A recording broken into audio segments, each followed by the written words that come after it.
saya ingin itu anak-anak bisa menerapkan norma-norma yang ada untuk diterapkan dalam kehidupannya di sekolah, di rumah, di masyarakat. Jadi anak-anak itu bisa menjadi anak yang apa ya istilahnya, anak yang terarah, tidak seenaknya sendiri. Jadi anak itu menjadi anak yang baik dan berguna bagi nusa dan bangsa. Gitu Bu. Dan area pengembangan yang sama dengan capai yang Anda capai? Yaitu areanya yaitu kesesuaian pemilihan model pembelajaran untuk meningkatkan keaktifan siswa dalam pembelajaran. Terus kesesuaian media pembelajaran dengan materi dan karakter siswa, serta cara penyampaian materi ke siswa terkait materi yang akan saya ajarkan nanti. Dan untuk strategi yang dipersiapkan apa saja Pak? Yang pertama saya membuat modul ajar dulu yang berpihak pada siswa. Lalu dengan menggunakan model pembelajaran yang diferensiasi dan PSE dengan beberapa media pembelajaran yang menunjang penyampaian materi tersebut dan sesuaikan dengan karakteristik siswa. Gitu Bu. Terima kasih Pak Eko. Sama-sama. Semoga nanti tetap dengan Anda. Saya akan maklumkan saya nanti akan duduk di situ. Oh ya, monggo silakan. Assalamualaikum. Waalaikumsalam warahmatullahi wabarakatuh. Assalamualaikum warahmatullahi wabarakatuh.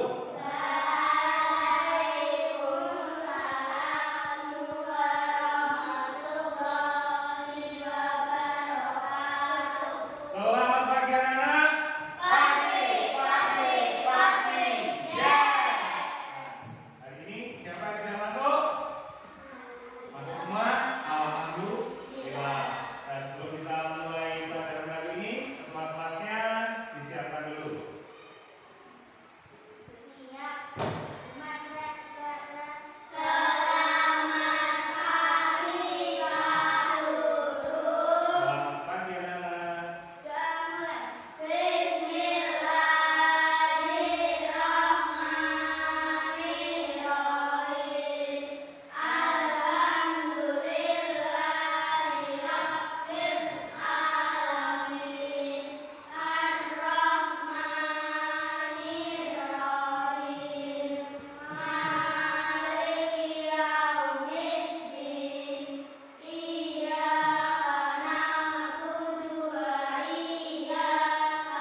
lagi. Nah, gotong royong itu adalah apa itu kegiatan yang dilakukan secara bersama-sama.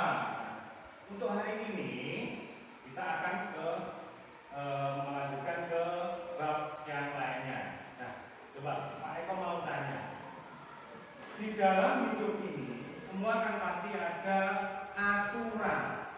Di sekolah, di rumah, di jalan raya, ya kan? Coba sebutkan peraturan yang di sekolah. Siapa tahu? Tidak boleh buang sampah sembarangan. Apalagi memakai atribut lengkap saat hari Senin upacara ya. Terus apa kalau? Tidak boleh telat. Contoh lain kalau di jalan raya misalkan? Ayo. Memakai helm. Terus apa lagi? Tidak boleh menerobos dan lain-lainnya. Nanti di sini Pak Eko akan mengajarkan tentang norma dan aturan.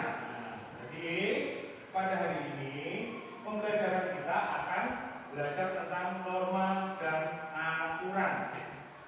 Pak Eko ada video di sini, silakan kalian tonton.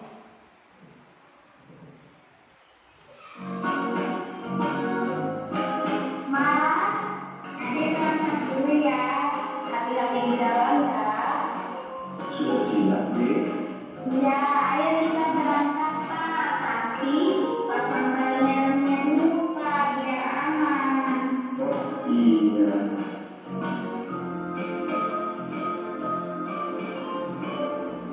Dadah mama, dadah adik.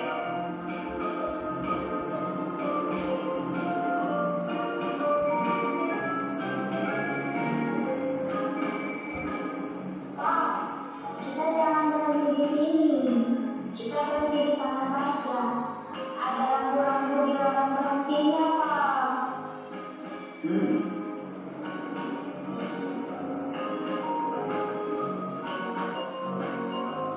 Ya, baik Pak. Sebentar lagi saya sampai sana.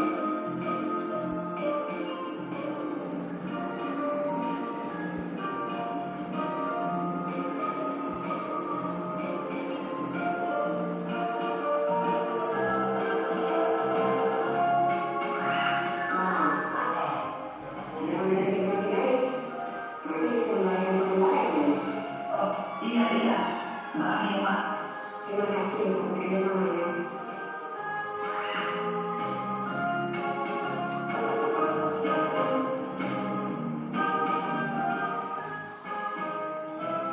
Kalau mau nyebrang di sini saja. Ada lampu penyeberangannya.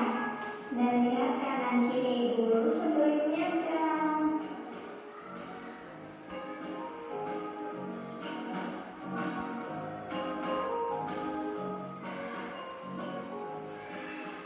Selamat pagi, Ibu.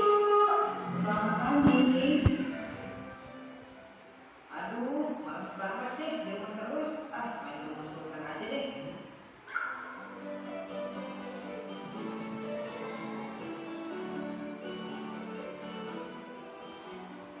Loh, Mauza, kamu mau kemana, Nak? Oja mau main ke rumah sultan dulu, Mah. Ya ampun, Mauza, sekarang itu kan lagi pandemi. Lebih baik maunya di rumah aja ya, Nak. Aduh, tadi maunya pengen main ke rumah sultan, Mah. Habisnya maunya bosan main sendirian terus. Nah, dari video yang kalian tonton tadi, kira-kira kalian melihat apa? Orang melanggar rambu lalu lintas. Ada orang naik motor, tapi motornya melebihi apa itu batas.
Coba kalian buka buku LKS-nya, norma kesusilaan. Ya, coba kalau buka LKS-nya, di sini kamu buka halaman 22.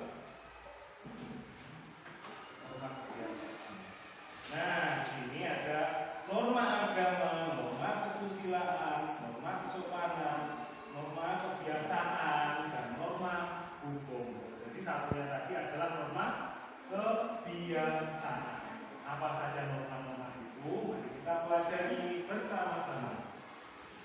Nah, sebelumnya, ada tugas untuk kalian. Coba kita bentuk ini menjadi dua kelompok, kelompok 1 dan kelompok 2. Ini ada 3 orang, jadi gabung jadi 1 saja.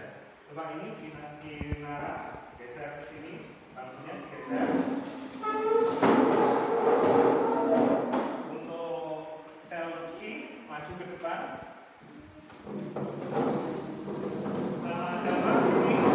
Tidak mana Bapak, kursinya saja diambil sama sini.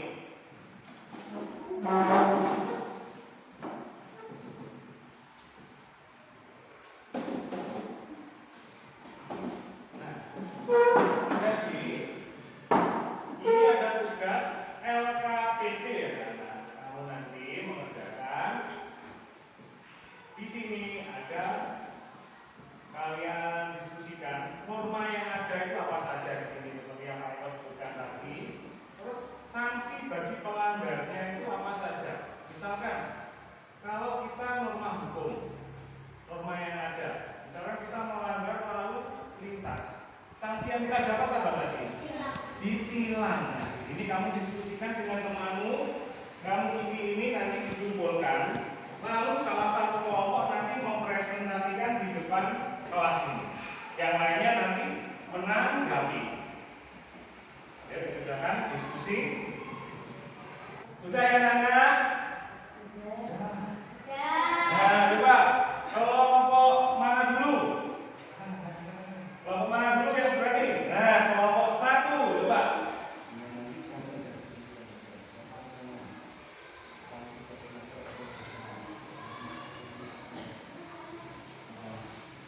Yo, berdua sini, coba, ayo. Di depan kelas ini.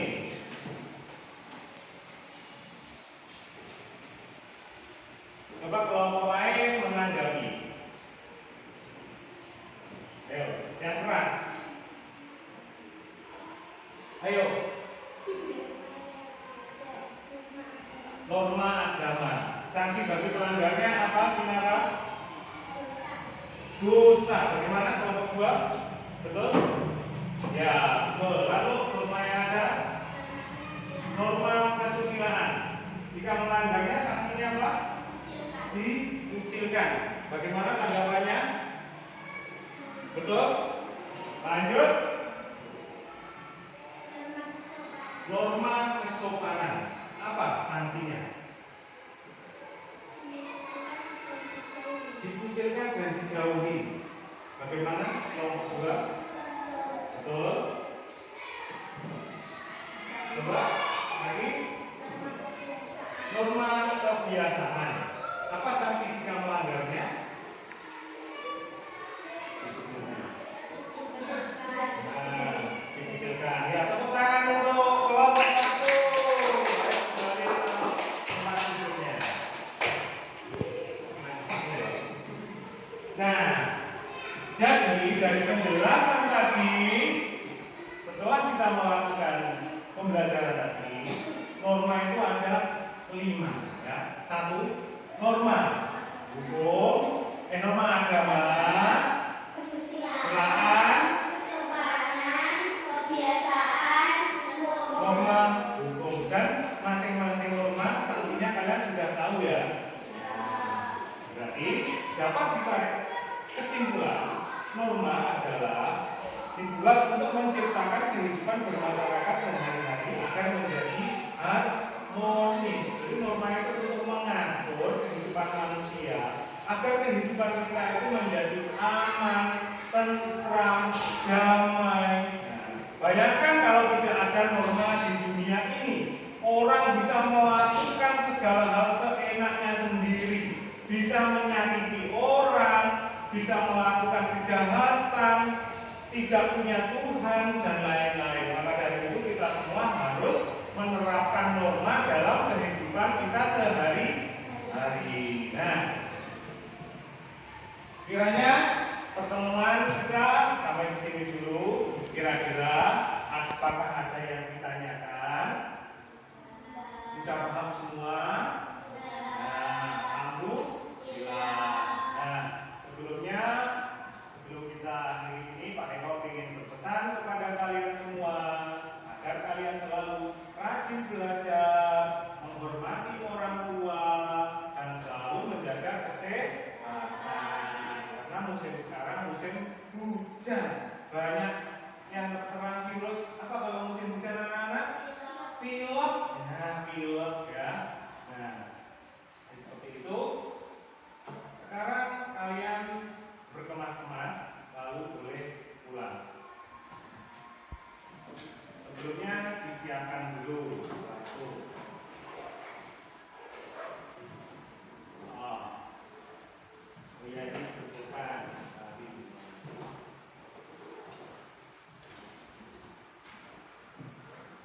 Coba kembali ke tempatnya, digeser lagi bangkunya.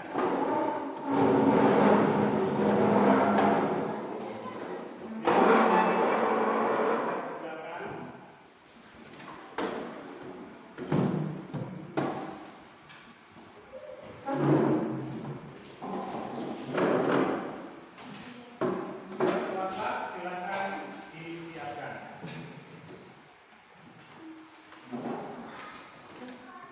Bersiap, praktek negara.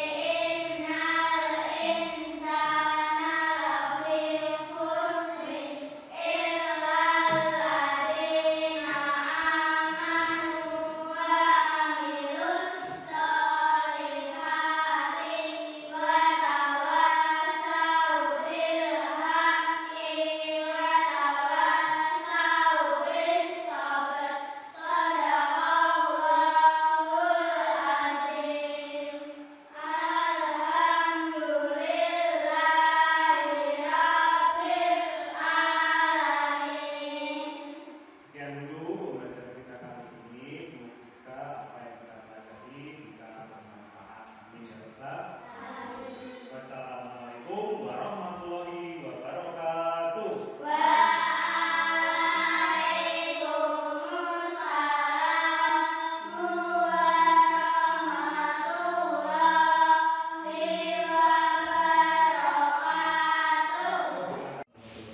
Alhamdulillah ya Pak Eko, kita sudah melakukan pembelajaran observasi ya. Sekarang menginjak ke pasca observasi. Tadi kan setelah saya melihat dengan pembelajaran, kemudian saya ingin mencatat apa-apa tentang refleksi dengan topik dan rencana tidak lanjut. Catatan untuk dengan refleksi yang akan dengan lakukan. Kalau setelah saya melakukan pembelajaran tadi itu, saya itu merasa lebih bersemangat dalam pembelajaran. Nah, lagi saya itu ingin meningkatkan bagaimana pembelajaran berdiferensiasi akan lebih baik lagi. Gitu. Topik dan percakapan dan catatan yang dibuat selanjutnya. Nah, setelah itu saya ingin membuat itu melakukan percakapan terkait umpan balik guru terhadap kompetensi yang ingin dikembangkan. Lalu saya akan memperbaiki pembelajaran dan menggali lagi kemampuan yang dimiliki dengan mengikuti pelatihan-pelatihan di PMM dan kegiatan berbagi praktik baik di KKD. Lalu saya akan menggunakan media sosial untuk membuat pengetahuan untuk dipelajari. Rencana tidak lanjutnya apa? Kedepannya saya akan memperbaiki lagi dan menggali ilmu lagi dengan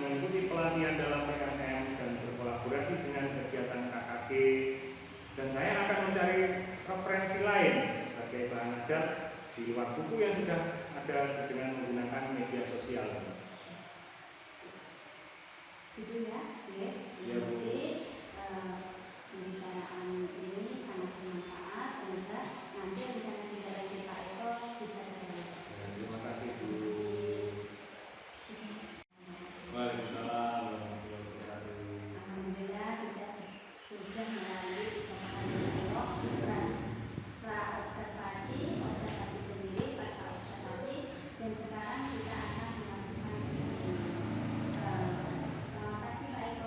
Selamat pagi Bu Putri. Bagaimana kabarnya hari ini Pak Eko? Alhamdulillah selalu sehat. Alhamdulillah. Apa yang bisa saya bantu hari ini Pak Eko?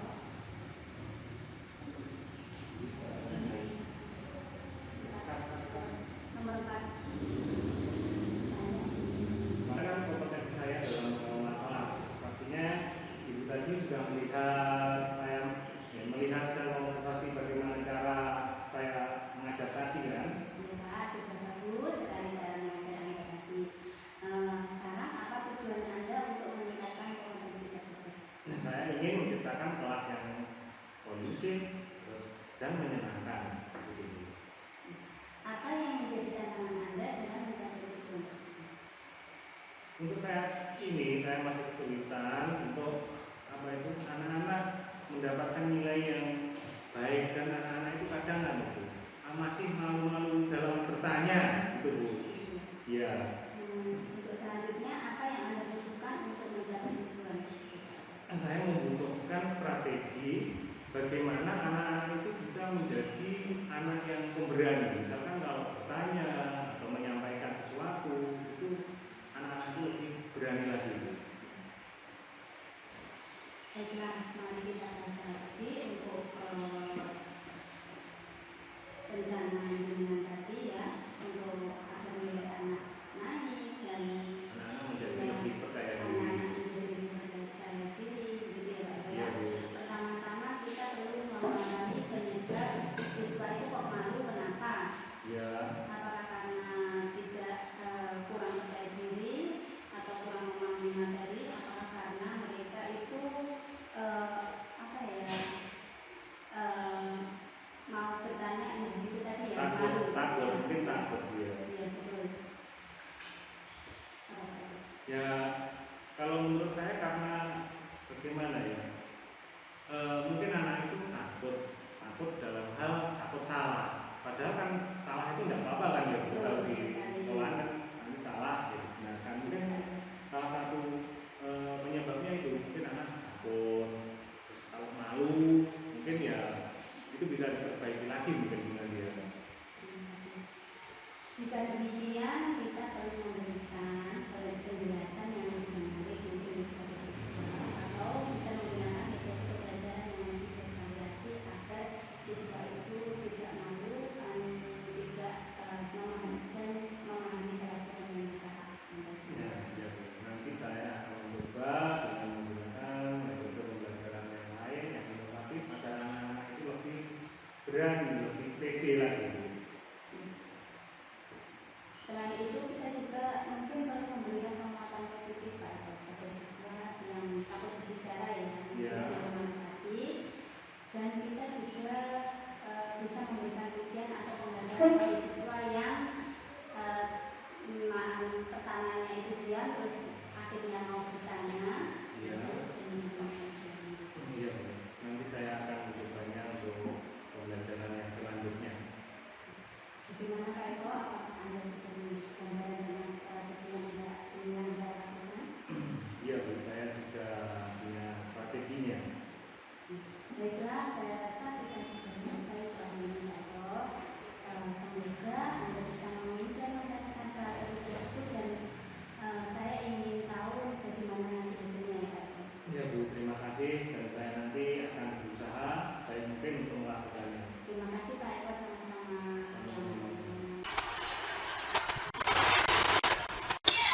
Assalamualaikum warahmatullahi wabarakatuh. Selamat siang Mbak Dwi, gimana kabarnya hari ini? Alhamdulillah sehat, baik-baik saja Ibu Lia. Bagaimana dengan kabar Ibu? Alhamdulillah sehat, baik dan bahagia. Kemarin sudah melaksanakan tentang kaitannya dengan coaching supervisi akademik. Langsung saja ya Bu Dwi, ini langsung saya tindak lanjuti dengan kegiatan Bu Dwi dengan rekan sejawat melalui coaching supervisi akademik yang sudah dilakukan setelah saya melihat kegiatan tadi dari pra-observasi, observasi dan pasca observasi yang dilanjutkan dengan coaching dengan rekan sejawat sudah berjalan cukup baik. Alangkah lebih baiknya lagi, ditingkatkan lagi dan sering-sering melaksanakan coaching biar tambah berpengalaman. Gitu nggih Bu Dwi? Nggih, siap Bu Yulia. Nggih. Setelah saya mengamati kegiatan Bu Dwi dengan rekan sejawat tadi, saya berikan apresiasi yang sangat luar biasa dengan apa yang telah Bu Dwi lakukan dengan rekan sejawat. Terima kasih. Ya.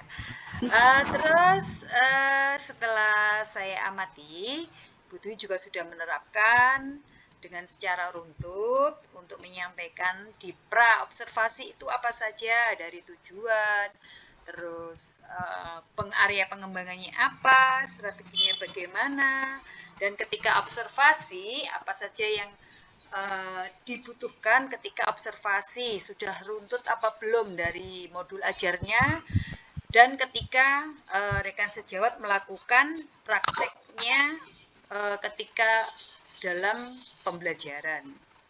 Dan selesai observasi, Bu Dwi juga sudah melaksanakan pasca observasi yang di situ pastinya ada refleksi guru dan yang tidak kalah pentingnya adalah sesi tindak lanjut ke depannya. Jadi rekan sejawat itu mau apa, refleksinya kurangnya di mana, apa saja yang perlu ditingkatkan dan apa yang perlu diperbaiki itu sudah sesuai dengan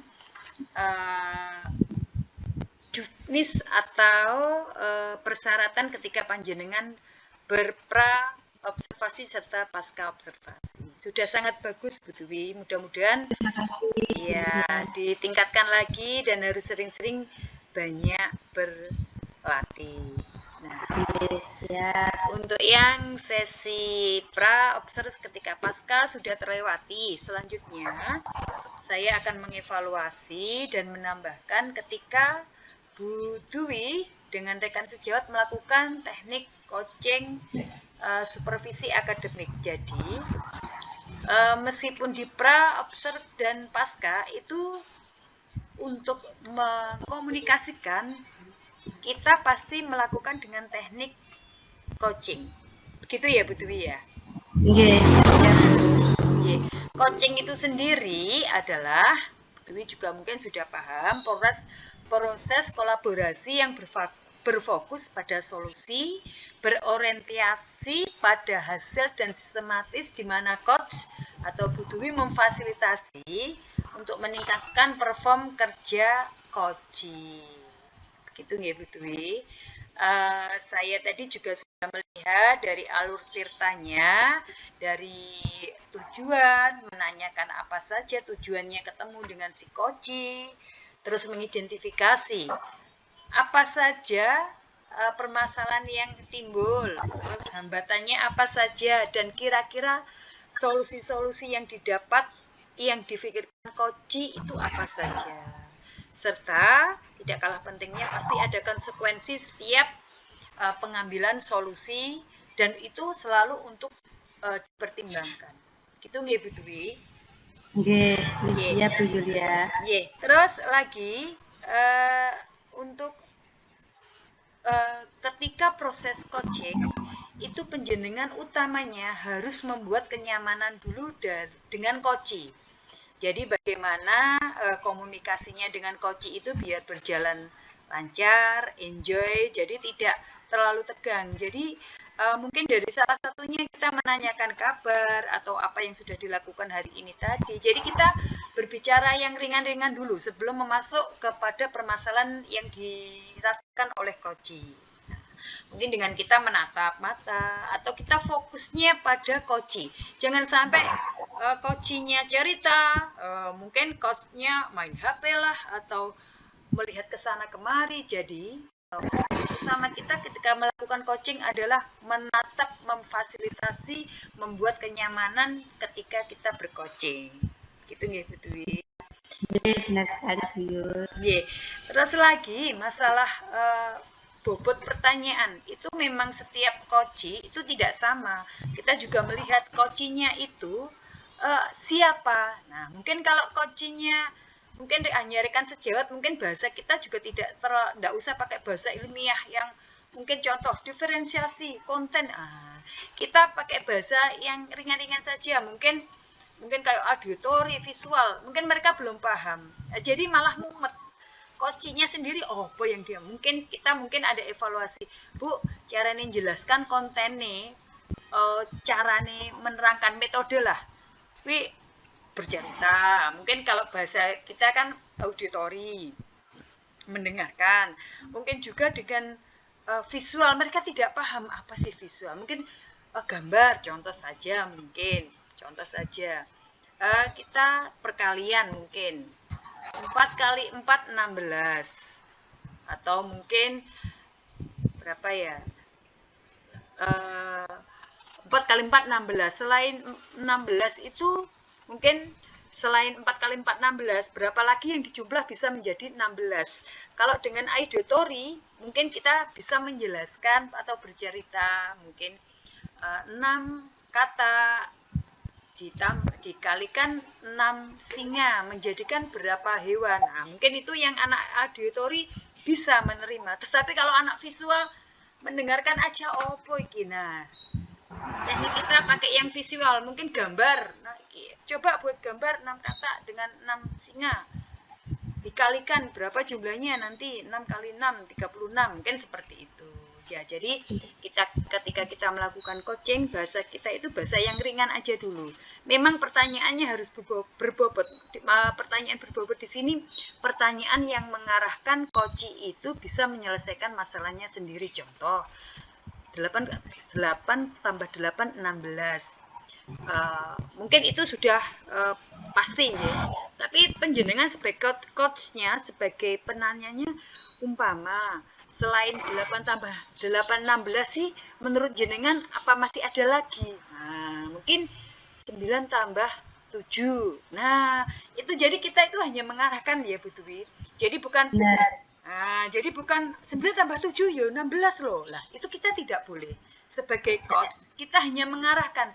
Mungkin 8 tambah 8 16. Selain 8 tambah 8 16, mungkin penjenengan bisa mencarikan ide lain. Nah, pasti berpikir, oh iya ya Bu, 9 tambah 7 juga 16. Nah, itu solusinya kan dari coach sendiri. Itu salah satu pertanyaan berbobot. Jadi bukan kita yang menentukan masalah atau jawabannya, tetapi coach sendiri yang mencarikan solusi untuk permasalahannya dia sendiri. Jadi bedanya konseling dengan coaching itu seperti itu. Kalau konseling, kita yang membantu. Oh Bu, 8 tambah 8 itu 16. Tapi selain itu ada lagi 9 tambah 7 itu juga 16. Nah, itu namanya konseling. Tapi kalau coaching, kita hanya mengarahkan saja kepada coachingnya biar menemukan solusi dari permasalahan yang ada. Mungkin itu sudah, kalau untuk pertanyaan berbobot mungkin sudah menuju arah yang sempurna. Tetapi memang harus banyak berlatih lagi ya Bu Dwi. Siap Bu Julia.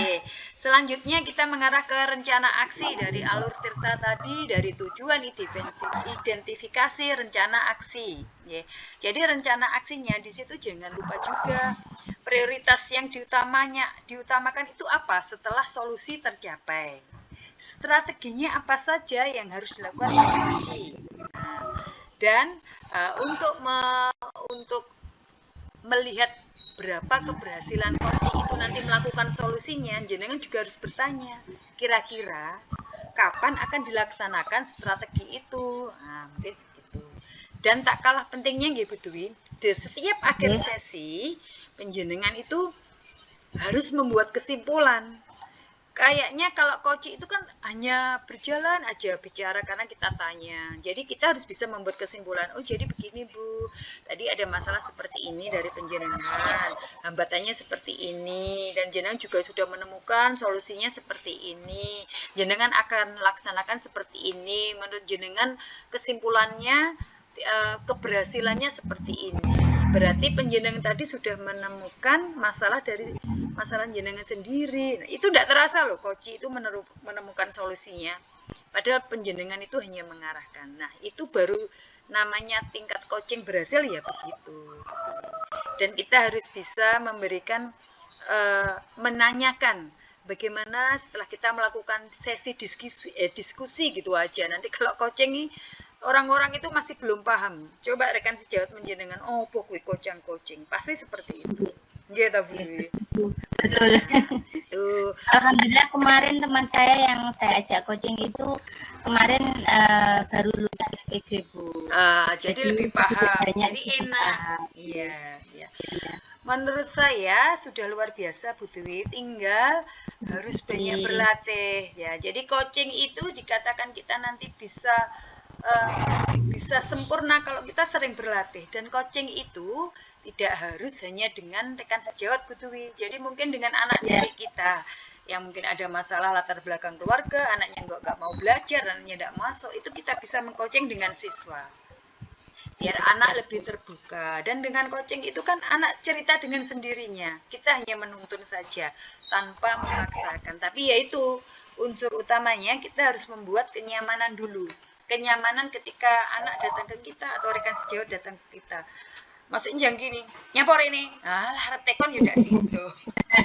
Ini ya pintar-pintar bahasa kita merangkul aja begitu. Dan mungkin sudah sangat luar biasa, apalagi rekan sejawatnya dari PPG jadi lebih klop.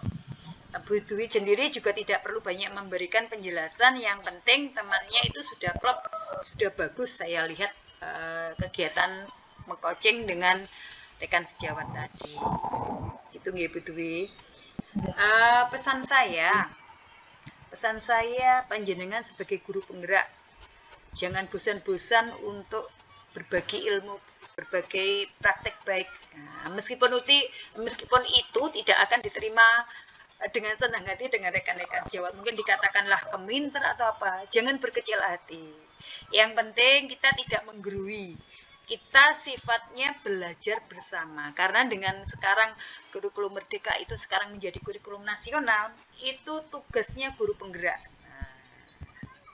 Gitu, karena di PSM itu semuanya aplikasinya dari kegiatan guru penggerak. Nah, panjenengan nanti harus tahu pra-observasi itu apa saja yang ditanyakan, ketika observasi apa saja yang harus dilakukan, pasca observasi itu apa saja, jenengan harus sudah paham.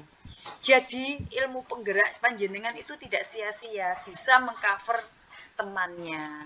Begitu nggih Bu Dwi. Jangan mudah berputus asa, jangan mudah bene koncone ngelokne keminter, ndak apa-apa. Yang penting kita tidak menggurui. Kita tidak merasa paling benar. Kita semuanya masih tetap belajar. Itu aja pesan saya untuk Bu Dwi. Mungkin ada yang mau ditanyakan Bu Dwi? Bu, kata saya itu untuk penggunaan kata mungkin kurang bisa. Iya. Terus banyak kosakata. Nah, itu semuanya juga terjadi pada saya dari awalnya dulu Bu. Jadi kita memang banyak berlatih. Nanti itu perbendaharaan kata itu banyak sekali, kan bingung. Karena di Alutirta itu harus ada apa, bagaimana, mengapa, harusnya kan begitu. Ya, itu urutannya untuk kita melaksanakan Alutirta. Yang penting kita paham dulu aja tujuan. Berarti ketika tujuan itu apa saja yang mau ditanyakan, bagaimana, mungkin seperti itu. Dan kita memang harus banyak membaca literasi Bu Dwi. Jadi memang kadang itu di sini ada, tapi mau mengeluarkan itu sulit. Benar sekali. Benar. Nah, kita awalnya itu yang ringan-ringan saja Bu Dwi kalau mau pengcoaching. Jadi bahasa yang ringan aja. Kedepannya mungkin belajar lagi, membaca lagi. Oh bahasanya seperti ini, seharus ini. Kalau kita memang formal, tertata, itu kita malah pusing. Tetapi kalau mengalir saja itu enak, enjoy. Jadi yang penting kita jangan lupa pakai bahasa, mungkin bahasa yang benar aja. Mungkin kalau dengan rekan sejawat mungkin bahasa sehari-hari, mungkin kita masih pakai bahasa Jawa dulu. Terus mungkin kita kembangkan lagi, mungkin ayo mencoba pakai yang bahasa Indonesia yang benar. Begitu. Jadi memang kuncinya harus sering berlatih Bu Dwi. Dengan rekan sejawat bisa, dengan siswa juga bisa. Itu bisa diterapkan untuk siapa saja sebetulnya coaching itu. Kalau menurut saya sih lebih enak daripada kita konseling. Jadi pikiran kita lebih terbuka, kita lebih bisa mengeksplor. Oh ternyata saya itu bisa. Kadang kita itu bisa, cuma tidak ada yang mengarahkan. Jadi ya wis bundel di situ saja. Pemikiran kita itu sebetulnya bisa, mau mencapai apapun bisa tanpa kita sadari bisa. Tetapi dengan bantuan coach dalam sistem coaching ini, coach itu harus bisa menggali itu loh. Sebetulnya bisa, semua orang bisa. Cuma cara pertanyaan yang bisa menggali, mengapresiasi pikiran yang sebetulnya sudah difikirkan, tetapi tidak bisa mau diungkapkan itu loh. Mungkin dengan bantuan coach itu bisa, apa yang sudah difikirkan itu nanti bisa dijadikan salah satu strategi bagi si coach. Gitu nih Bu Dwi. Terima kasih banyak. Mungkin mungkin masih mau ada yang ditanyakan lagi. Mungkin cukup itu saja. Sudah cukup baik dan luar biasa Bu Dwi, apresiasi yang luar biasa dengan semoga saya bisa mengamalkan, menerapkan ilmu-ilmu yang saya dapat dari Bu Zulia. Amin. Kita semuanya masih belajar, Bu Dwi saya sendiri mungkin juga masih belajar. Saya juga butuh masih banyak bimbingan dari Bu Zulia. Mungkin itu saja Bu Dwi dari saya. Semuanya sudah cukup baik dalam kegiatan coaching supervisi akademik. Mudah-mudahan itu tetap dilanjutkan sampai kapanpun untuk menjadikan dunia pendidikan ini menjadi dunia pendidikan yang lebih maju. Semangat Bu. Iya, harus tetap semangat. Dengan program panjenengan ikut guru penggerak itu sudah luar biasa. Apresiasi yang sangat luar biasa. Ya, mungkin itu saja dari saya Bu Dwi. Mohon maaf jika ada kata-kata yang kurang berkenan ketika saya mengevaluasi kegiatan panjenengan. Mohon maaf. Semoga kedepannya saya juga lebih baik lagi. Mungkin itu saja dari saya. Terima kasih. Wassalamualaikum warahmatullahi wabarakatuh. Waalaikumsalam warahmatullahi wabarakatuh.